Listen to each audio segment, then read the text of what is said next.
Bendiciones a todo el pueblo del Señor que me escuchan esta mañana.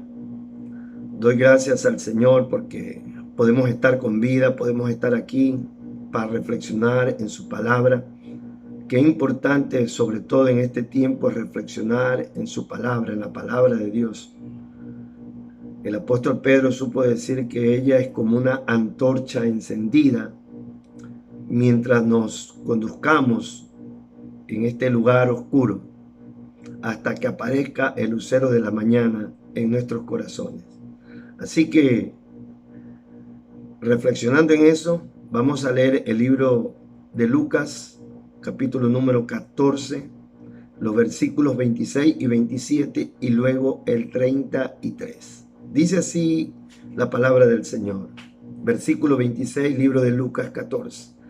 Si alguno viene a mí y no aborrece a su padre y madre y mujer e hijos y hermanos y hermanas y aún también su propia vida, no puede ser mi discípulo. Y el que no lleva su cruz y viene en pos de mí, no puede ser mi discípulo. Versículo 33. Así pues, cualquiera de vosotros que no renuncia a todo lo que posee, no puede ser mi discípulo. Hasta ahí la palabra del Señor.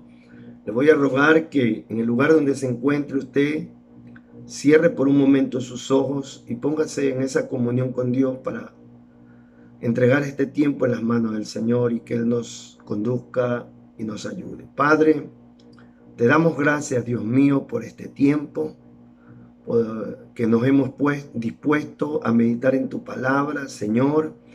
Queremos que tú seas Dios hablando a nuestros corazones, a nuestras vidas, que simplemente mi boca sea, Señor, el canal para poder hablar a tu pueblo que está escuchando este mensaje. Sobre todo en este momento, Señor, difícil, pero también de bendición que estamos atravesando. Y digo de bendición porque sabemos que tú cuidas de nuestras vidas. Tú estás con nosotros en todo momento.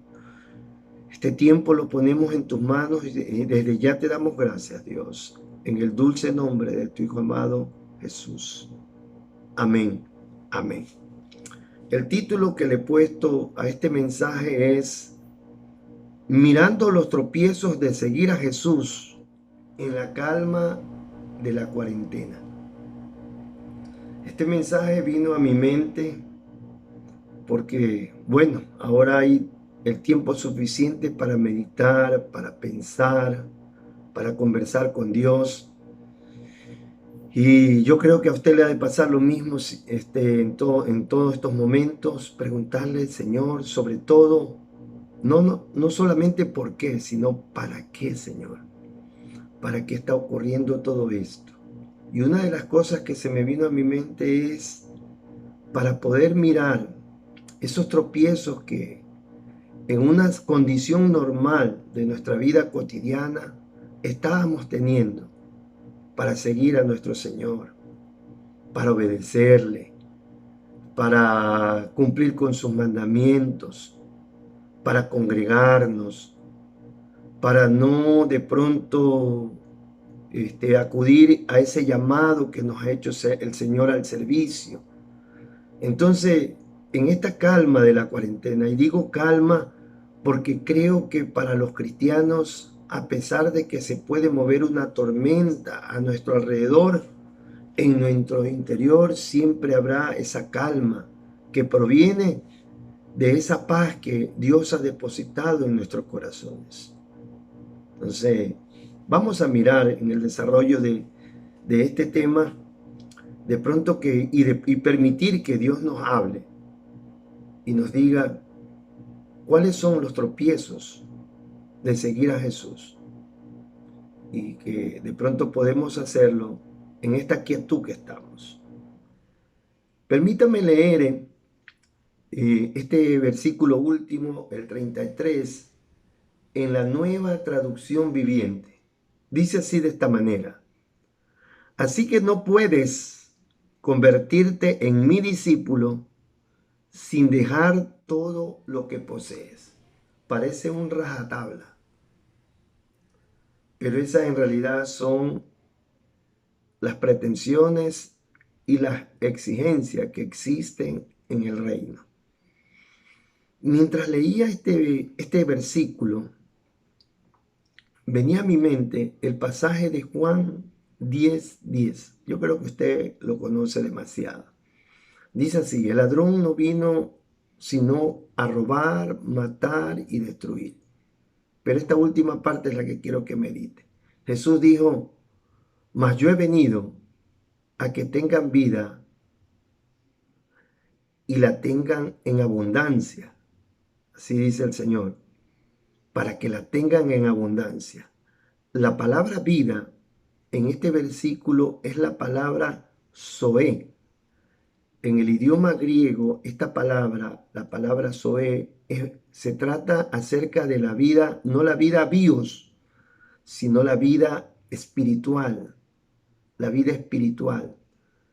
Y esta vida tiene que ver con una vida de calidad, una vida en abundancia. Y Jesús dijo que Él nos vino a dar esa vida. Convertirse en discípulo de Cristo es participar de esa vida.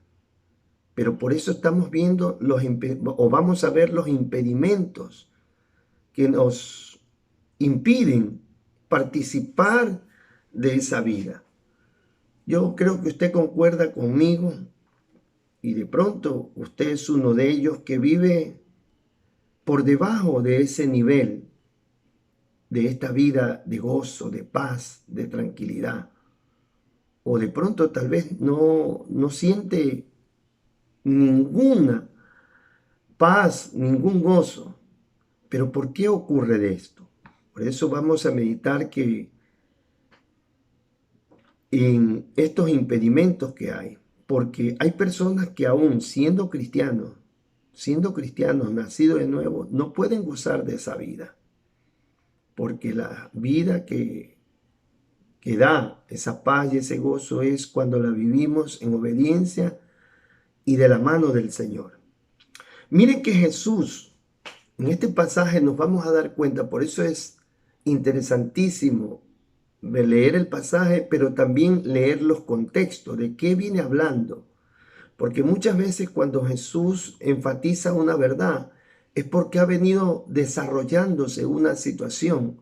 Entonces llega el momento que Él especifica una verdad para dar claridad.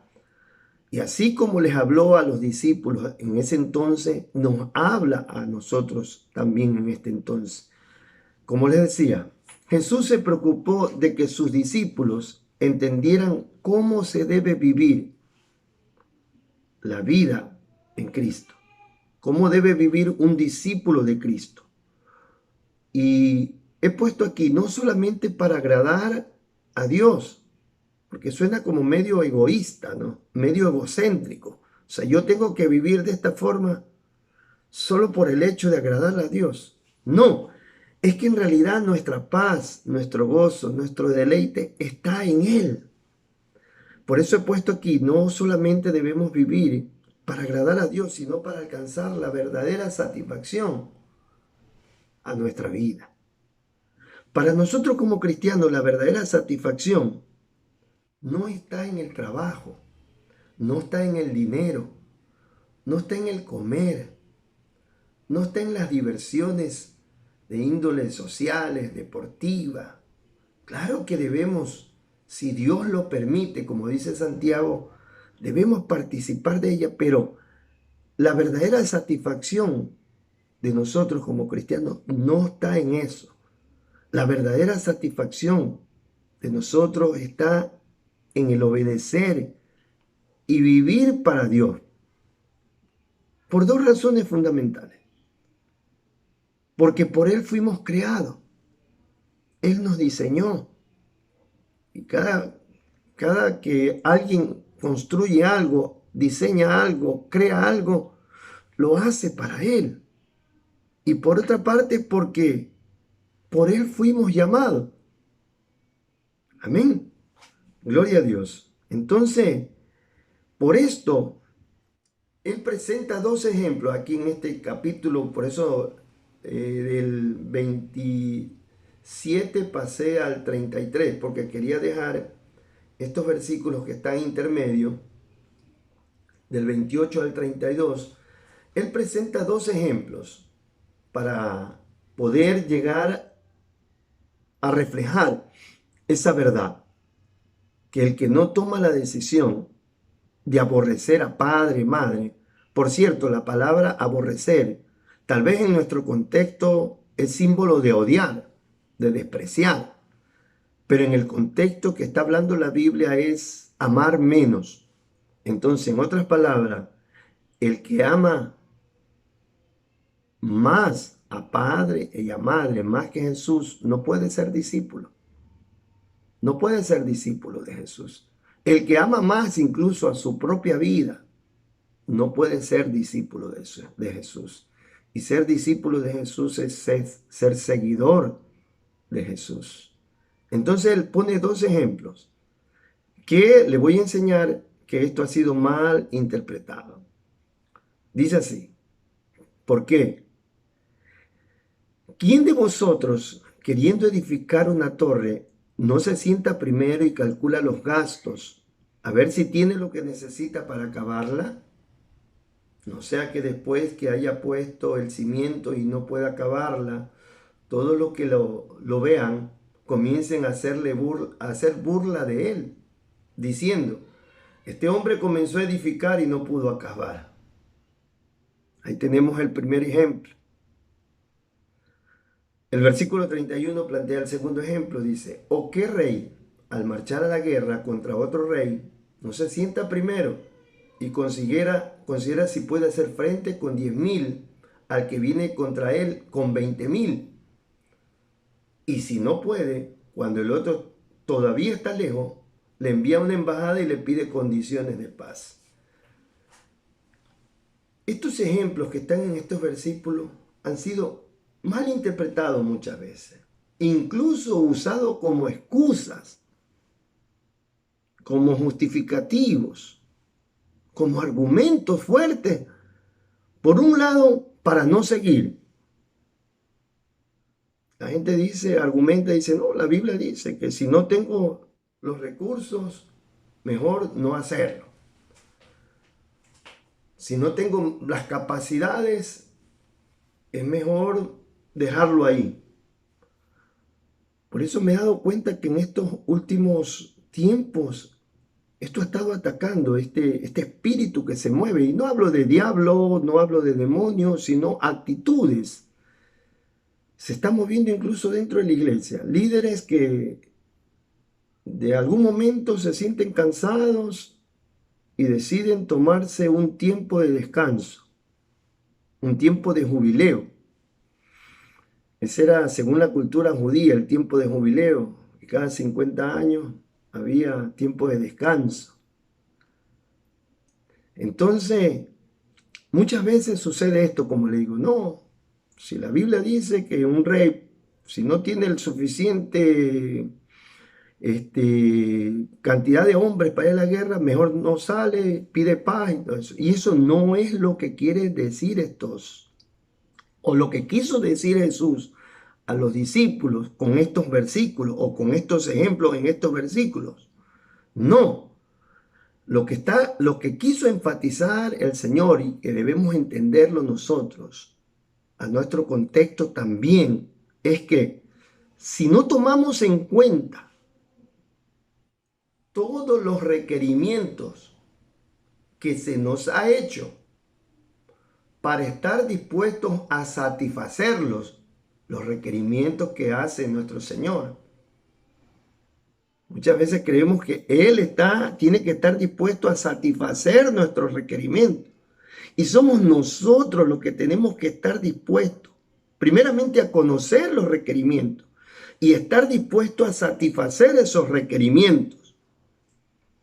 En algún momento, si no entendemos primeramente y no estamos dispuestos a satisfacer esos requerimientos, en algún momento nos extraviaremos, nos desanimaremos o nos perderemos del llamado. nos perderemos del llamado. Es muy interesante lo que le estoy planteando.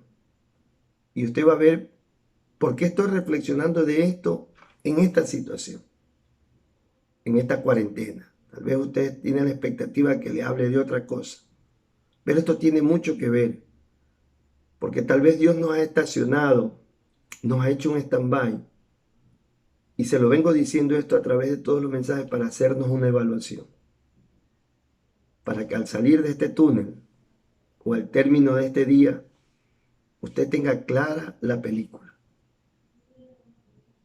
y esté dispuesto a tomar firmes decisiones. ¿Cuáles son los requerimientos? ¿Cuáles son los requerimientos que el Señor hace? Simplemente hacer su voluntad, no la nuestra.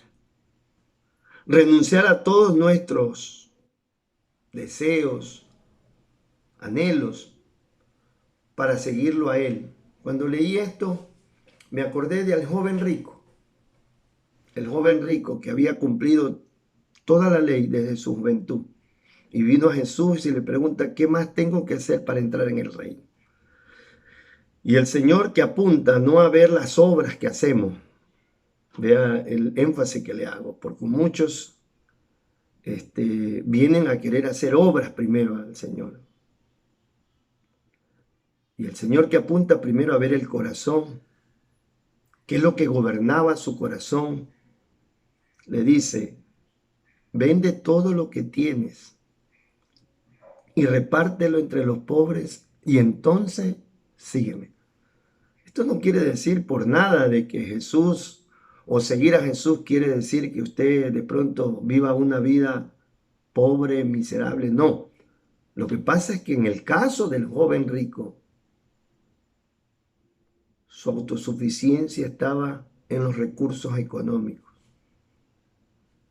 Ellos gobernaban su corazón.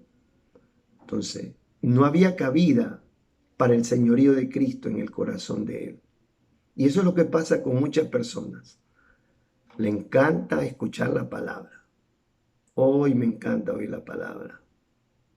Me encanta oír la palabra. Pero eso de rendir mi vida a Cristo, no. ¿Sabe por qué?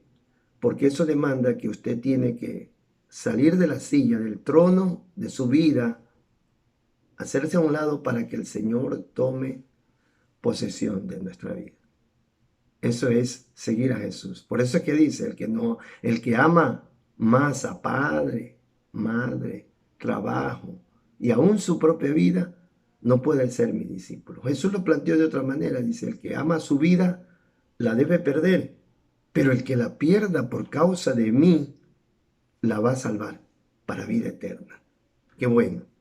Entonces, ¿por qué le damos esta interpretación? Porque usted de pronto me dice, no estoy tan convencido de lo que me dice el pastor. De pronto usted, amigo, también, que de pronto en este momento todos están escuchando mensajes, me está oyendo y me dice, como que no me parece muy convincente lo que me está diciendo. ¿Por qué le damos esta interpretación? Bueno, déjeme explicarle.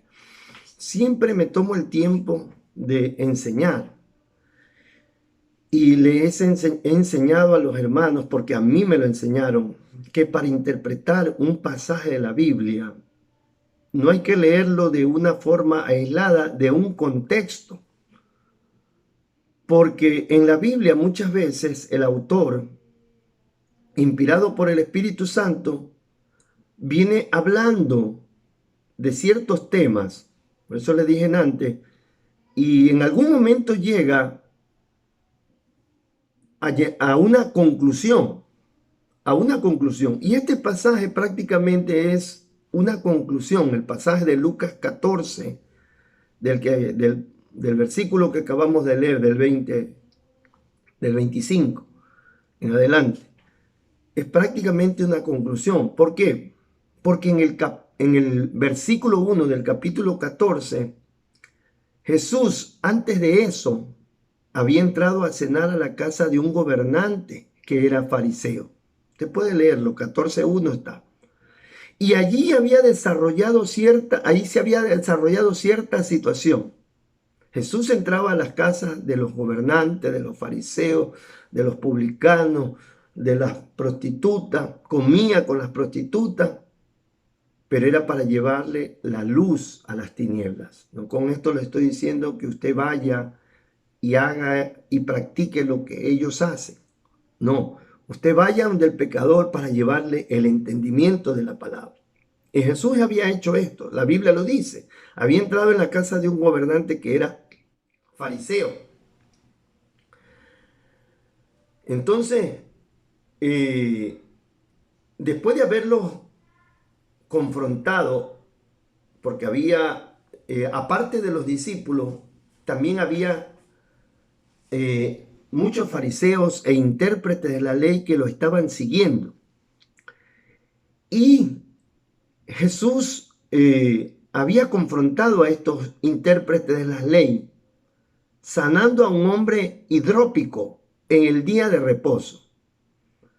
Ustedes saben que la ley prohibía hacer cualquier actividad en el día de reposo, el día sábado. Y Jesús le dice, ¿es lícito sanar en el día de reposo? Imagínense. En otra parte de la Biblia dice que Jesús aclaró que el día de reposo fue hecho por el Padre a causa del hombre, para que repose. El día fue hecho para el hombre, para que repose. No el hombre para rendirle tributo al día de reposo. Son cosas que aquí se afecta el orden de los factores, se afecta el producto. Entonces uno hay que entenderlo bien. Y este era un caso. Jesús había entrado a la casa de un hombre, como digo, fariseo, y habían ahí intérpretes de la ley, y él había sanado a un hombre hidrópico, y eso provocó cierto cuestionamiento con estos hombres. Luego viene donde el anfitrión, al que le había invitado a la casa, y le advierte, lo primero que hace fue darse cuenta que los invitados en esa reunión, en esa fiesta, siempre buscaban los primeros lugares. Y le dice, cuando ustedes vayan a una fiesta, no busquen los primeros lugares. No sea que venga el dueño de la casa, el anfitrión, y le diga, ven, vayan y siéntense al último. Es mejor que ustedes busquen los últimos lugares, y es mejor que venga el anfitrión y le diga, pasen y vengan a la parte de adelante. Y les habla de un principio, dice. El que se humilla será exaltado, mas el que se vanagloria será humillado. Yo me imagino, por eso es interesante darnos cuenta en qué ambiente se desarrolla el asunto de la aclaración de la palabra. Para llegar al versículo que estuvimos meditando cuando dice el que ama más a padre, madre, primero estaba ocurriendo esto y los discípulos estaban viendo. Él les estaba enseñando con ejemplo. Después lo coge al anfitrión. Y es interesante lo que le dice. Yo le estoy parafraseando. Usted puede leerlo. Eso está en el capítulo 14 del libro de Lucas. Al anfitrión le dice, mira, cuando tú hagas fiesta, no invites a aquellas personas que te pueden retribuir después. Tú haces una fiesta y los invitados van a retribuirte invitándote ellos también a otra fiesta. Y eso solamente causa satisfacción nada más, de fiesta en fiesta. Parecido a lo que de pronto muchas veces nosotros practicamos, ¿no? Y le dice, mejor, cuando tú quieras hacer una fiesta, invita mejor a los pobres. Invita a los pobres, dice. Porque ellos no te van a poder retribuir con lo mismo. Pero en cambio, vas a ser bienaventurado porque Dios va a ser el que te lo retribuya. Es interesante por eso, la forma como Jesús trataba con los distintos pueblos que tenía, hablando de la gente, con sus discípulos, con los fariseos, con los escribas, con los publicanos, con la prostituta. E iba edificando, pero a la vez iba aclarando con amor. Luego en el capítulo 14, del versículo 15 al 24, habla acerca de la parábola de la gran cena. Y esta parábola es una alegoría de la segunda venida de Cristo. Por eso el pasaje que leímos tiene conexión con esto. Tiene conexión con esto. Recuerde que los discípulos estaban a la expectativa aprendiendo de su maestro. Y dice el versículo 15 del capítulo 14 de Lucas: oyendo esto, uno de los que estaban sentados, recuerde que estaban en una cena. Oyendo esto, uno de los que estaban sentados con él a la mesa, le dijo: bienaventurado el que come pan en el reino de Dios. Esto que ni más ni menos cuando alguien dice: me tocaste el tema. Entonces Jesús le dijo, ahí le plantea la parábola: un hombre hizo una gran cena y convidó a muchos. Y a la hora de la cena envió a su siervo a decir a los convidados: venid, que ya todo está preparado. Y todos a una comenzaron a excusarse. Dice la Biblia, y todos a una sola voz comenzaron a excusarse. La palabra excusarse en el idioma original le copié 3 significados que tiene: no prestar atención, no asociarse con el que está llamándolos, y por último, negarse a obedecer. Voy a hacer un paréntesis como para que usted ya vaya entendiendo. Muchas veces Dios tiene que actuar de una manera sobrenatural, por encima de lo natural, para que sus escogidos, para que sus invitados reflexionen. Esta cuarentena, este stand-by, a muchos ha hecho reflexionar. Yo diría algunos tipos de gente: a los no cristianos, a los no cristianos, a los cristianos que andaban tibios y a los cristianos que estaban también. A todos nos ha hablado el Señor. Entonces dice, todos a una comenzaron a excusarse. Decíamos que a no prestar atención, a no asociarse, a negarse a obedecer. No, no puedo. No, estoy ocupado. No, la verdad que yo no sirvo para eso, para estar ahí, que me estén mandando. No, no, no, no, no. No tengo tiempo. Estoy muy ocupado. Ahorita nos estamos dando cuenta que estamos sometidos. Entonces, sigamos con la lectura. Estamos por el versículo 18. El primero dijo, ¿cómo eran las excusas? He comprado una hacienda y necesito ir a verla. Te ruego que me excuses. El asunto de meternos en negocios que como hijos de Dios, Dios no nos ha llamado. La Biblia dice que tenemos que tener contentamiento. Y lo digo por experiencia propia. Todos de una u otra forma en algún momento nos deslizamos. Supuestamente por tener provisiones, queremos meternos en un negocio. Ya Dios nos da uno, nos va bien, queremos una sucursal, otro, y cuando acuerdas estás hasta aquí con el tiempo y con las deudas. Esto tiene que ver en este contexto.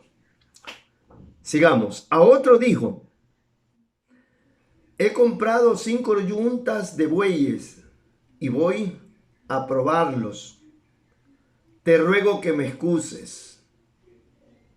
Mire, más negocios, más negocios. Y a otro dijo, acabo de casarme y por tanto no puedo ir. Esto me suena como pastor, tengo 15 años y he escuchado algunas clases de excusas. Ahora, con propiedad lo digo, ¿no? No es que estoy todavía estudiando. Cuando me gradúe, cuando se gradúa, entra a trabajar. No es que estoy trabajando. O cuando me case. Y cuando se casa, vienen los niños. No, es que cuando los niños sean grandes. Y tal vez cuando los niños sean grandes, ya te conviertes en abuelo. Y ya por los años no podrás ir. Entonces, esto es muy para reflexionar, porque este tiempo se ha hecho para reflexionar. Versículo 21. Dice así. Vuelto el siervo, hizo saber estas cosas a su señor. Entonces, enojado. Hoy por hoy se está hablando de la ira de Dios, el enojo de Dios. Entonces, esto es para reflexionar, mis hermanos. El padre de familia dijo a su siervo, ve pronto por las plazas y las calles de la ciudad y trae a los pobres. Los pobres. Esto hay que tomarlo en sentido espiritual. Los que no tienen autosuficiencia. Los que dicen solamente dependo de Dios. O están buscando a Dios. Están anhelando de Dios. Los ricos son los suficientes. No, yo sé que Dios me da. Ahora Él lo ha hecho mi socio, dicen algunos. Yo al Señor lo tengo como socio. Y todas esas clases de cosas. Entonces dice, tráeme acá a los pobres, a los mancos, en sentido figurado, los cojos y los ciegos. Todo eso es en sentido figurado.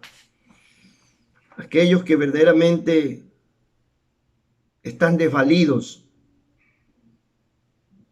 no tienen fuerza. Dios los manda a buscar. Y dijo el siervo, Señor, se ha hecho como mandaste. Y esto me impresionó. Y aún hay lugar. ¿Sabe qué? Si en cierta forma creemos que Dios ha hecho todo este movimiento, no lo ha hecho por maldad. Porque el principio de Él es que no quiere que nadie se pierda, sino que todos procedan al arrepentimiento y por ende a la conversión. Todavía hay lugar en el arca de Dios. Todavía hay espacio. No seamos como los habitantes del tiempo de Noé, que no quisieron entrar en el arca, porque creyeron ese mensaje cursi, ese mensaje totalmente distorsionado para ellos. Hoy por hoy el mensaje para el mundo no parece tan distorsionado ahora, pero es por el miedo, por el terror, a la muerte. Déjeme decirle que vamos a ver cuando termine todo esto, cuál será el comportamiento de ellos, como cuál será el comportamiento también de nosotros. Seguimos en la frialdad, en la comodidad, en la indiferencia. Versículo 23. Dijo el Señor al siervo, ve por los caminos y por los vallados y fuérzalos a entrar. Mire que este movimiento puede ser que de una forma indirecta Dios nos está forzando a entrar. Tal vez algunos estábamos afuera, El pasaje de Apocalipsis 2:20 no es tanto para los inconversos cuando dice: aquí yo estoy a la puerta y llamo, si alguno oye mi voz y abre la puerta, yo entraré a él y él con él, y cenaré con él y él conmigo. No habla tanto para las personas inconversas, porque le está hablando a la iglesia. Es aquella iglesia que lo ha sacado al Señor y él está golpeando nuevamente la puerta para entrar. Y mire, en esta parábola, la parábola es una narración de algo ficticio, pero que enfoca una realidad y una verdad espiritual. Y aquí dice: y fórzalos a entrar. Esta situación de la pandemia, esta crisis que estamos viviendo luego de esto, creo que se viene la económica, está desbaratando toda la autosuficiencia de muchas personas y están reconociendo lo pobre que son, la pobreza espiritual que tienen. Y gloria a Dios, que bajen, se rindan sus brazos y se rindan a Él. Dice: y fórzalos a entrar para que se llene mi casa. Eso es lo que el Señor quiere. Dios no quiere condenar a nadie. Dios quiere que por su Hijo todos procedan a la salvación. Versículo 24 dice: porque os digo que ninguno de aquellos hombres que fueron convidados gustará de mi cena. Gustará de mi cena. En otro pasaje creo que dice: gustará de mi cena hasta que no lleguen todos. Si la venida del Señor no ha ocurrido todavía, permítame hacer un paréntesis y decirle al amigo que me está escuchando: si el Señor no ha venido todavía, es porque está queriendo que usted entre, que usted reconozca a Jesús como el Señor de su vida y su eterno Salvador. Y también para el hermano que está tibio, frío, apartado. No, o sea, no es que estoy apartado, sino que o eres caliente o eres frío, porque tibio, dice el Señor, te vomitaré de mi boca. La interpretación de esta parábola está en que el problema, el impedimento de la parábola que acabamos de leer, el impedimento no estaba ni en las cosas materiales ni en el matrimonio, sino en la persona que presenta la excusa. Recuerde que por todos al último decían: excúsame, me excuso. ¿Por qué se excusaban? Porque en realidad no entendían. O sea, la interpretación nos da a entender de que ellos no entendían que el que los estaba llamando era el Rey de Reyes y Señor de Señores. Tal vez en nuestro contexto no entendemos, como dijo Jesús, que ya no pertenecemos a este mundo. Por eso muchas veces como pastor yo hago el cuestionamiento a cierta persona. Si eres cristiano, debes pensar de esta manera.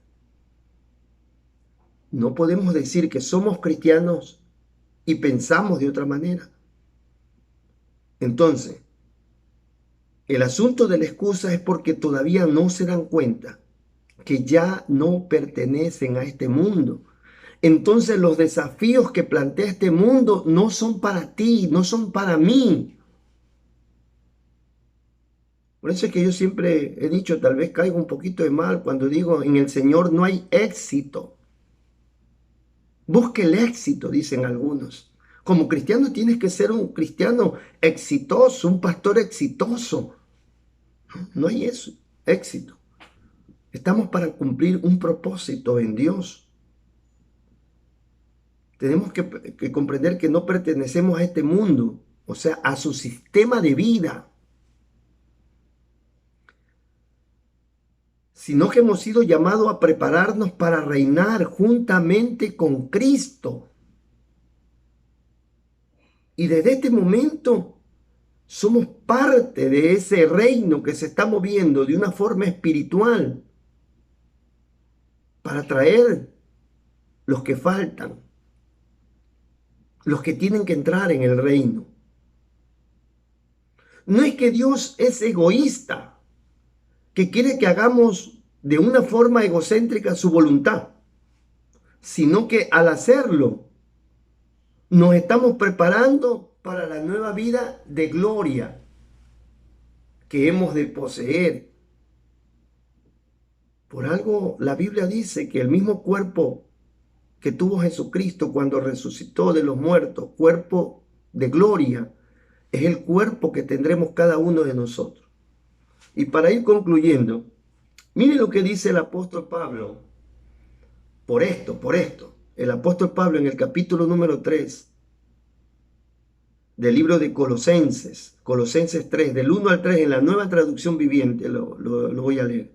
Dice así: ya que han sido resucitados a una vida nueva con Cristo, pongan la mira en las verdades del cielo, donde Cristo está sentado en el lugar de honor, a la derecha de Dios. Piensen en las cosas del cielo y no en la de la tierra, pues ustedes han muerto a esta vida. Pues ustedes han muerto a esta vida, a este sistema, a las cosas de este mundo. Y su verdadera vida está escondida con Cristo en Dios. Miren, por eso es que Pablo, una vez más, en el libro de Filipenses, capítulo número 3, del versículo 6 al 8, en la Nueva Traducción Viviente dice: era tan fanático que perseguía con crueldad a la iglesia. Y en cuanto a la justicia, obedecía la ley al pie de la letra. Versículo 7. Antes creía que esas cosas eran valiosas. ¿Cuáles cosas? El fanatismo, la religiosidad, el cumplir la ley, hacer obras humanas. Antes creía que esas cosas eran valiosas, pero ahora considero que no tienen ningún valor debido a lo que Cristo ha hecho. Por eso usted nunca encontrará ese valor si sigue viendo a este mundo como su meta, como su objetivo. Por eso es que Jesús se preocupó por alertar a los discípulos y a nosotros a través de la palabra. Así es, dice, todo lo demás no vale nada cuando se compara. O sea, puede tener un valor, pero cuando se compara con el infinito valor de conocer a Cristo Jesús, mi Señor, por amor a Él, he desechado todo lo demás y lo considero basura a fin de ganar a Cristo. Miren. Por eso decía el que ama más a su padre, a su madre, su trabajo, sus pertenencias. Algunos ponen hasta de pretexto la familia. Son excusas. En realidad no es la familia, no es el padre, no es la madre. Es el egoísmo del trono que no quiere. Porque el acto de obedecer demanda que usted se rinda a Cristo. En 1 Corintios 9, es interesante, Pablo abarcó todo esta verdad espiritual y la puso en práctica en su vida, y es como un ejemplo para nosotros. La vida de Pablo. 1 Corintios 9, 26, 27 en la Nueva Traducción Viviente. Dice así: por eso dice, yo corro cada paso con propósito. Qué hermoso. Yo corro cada paso con propósito. No solo doy golpes al aire, otra figura, correr, pelear. Disciplino mi cuerpo como lo hace un atleta. lo entreno para que haga lo que debe hacer. De lo contrario, temo que después de predicarle a otros, yo mismo quede descalificado.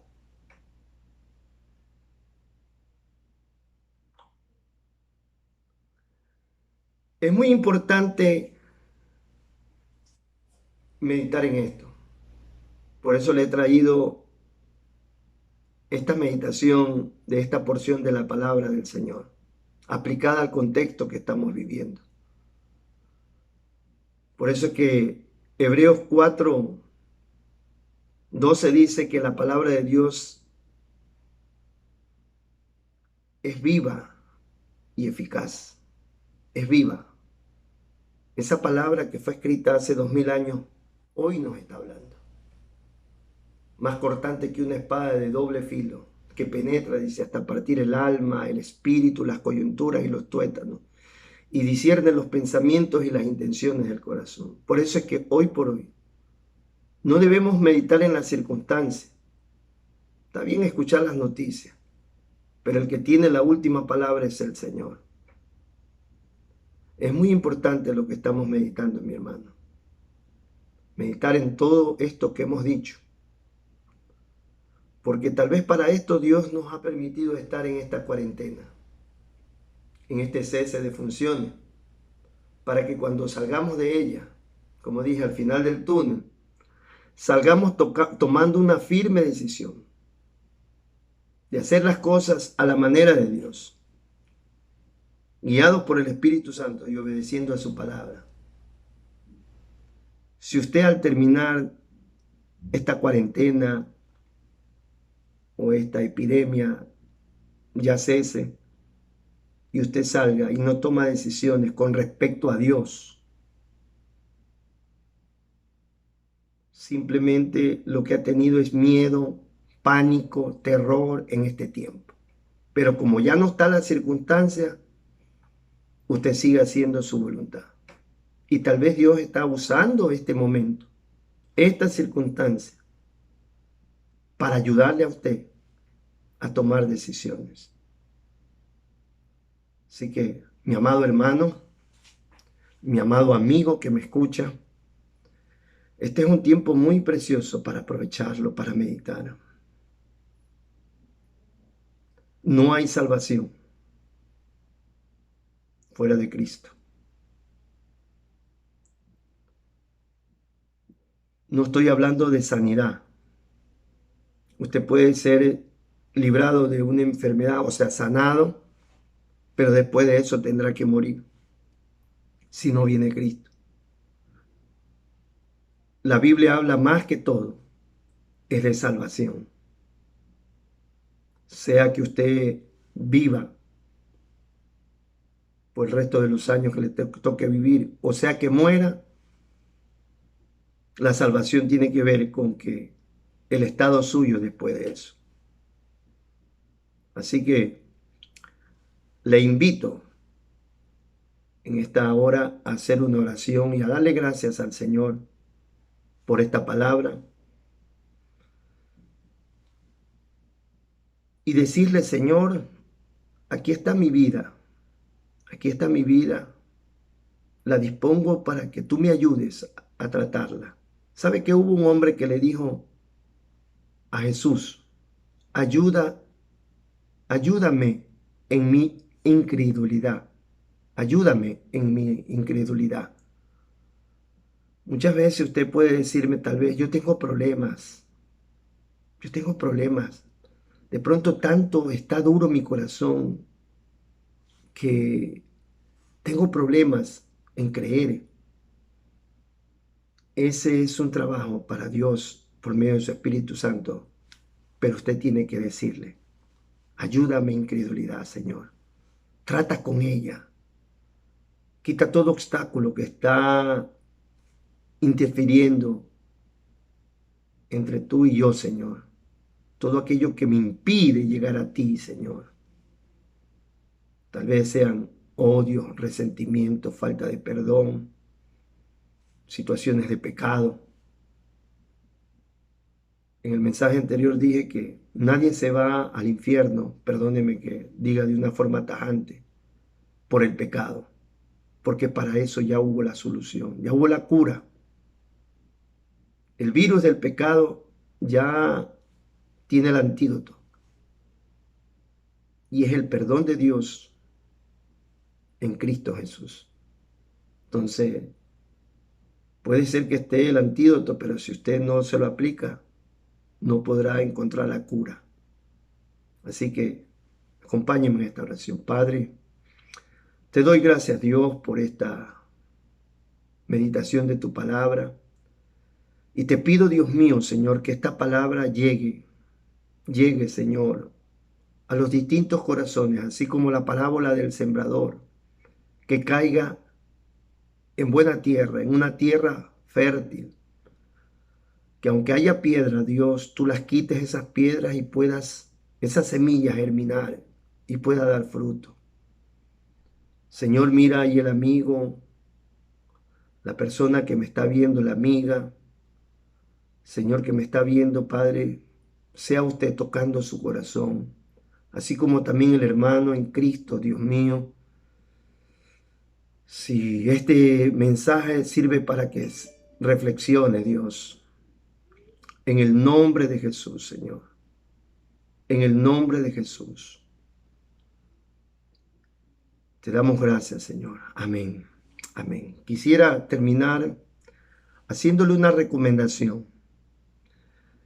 Tenemos unos números en pantalla. Si usted quiere de pronto llamarnos, quiere decirle que el mensaje le ha tocado su corazón y usted quiere de pronto tener de pronto una guía, aquí estamos para guiarle. Por otra parte, también hay muchos hermanos de la congregación Corona del Rey que por A, B, C razones no estaban tan inmersos en el plan de trabajo que teníamos, esto es, los grupos que teníamos formados. Entonces, por lo tanto, de una forma muy lejana, no los podemos contactar, pero ustedes sí nos pueden contactar con nosotros. Yo incluso, si quiere, puedo dejar mi número de teléfono para que usted me llame, usted me diga, pastor, yo me congregaba cada domingo en la Garzota, frente al Cantonés. No pertenecía a ningún grupo, pero quiero que usted me indique, me tome en cuenta. Estamos formando grupos.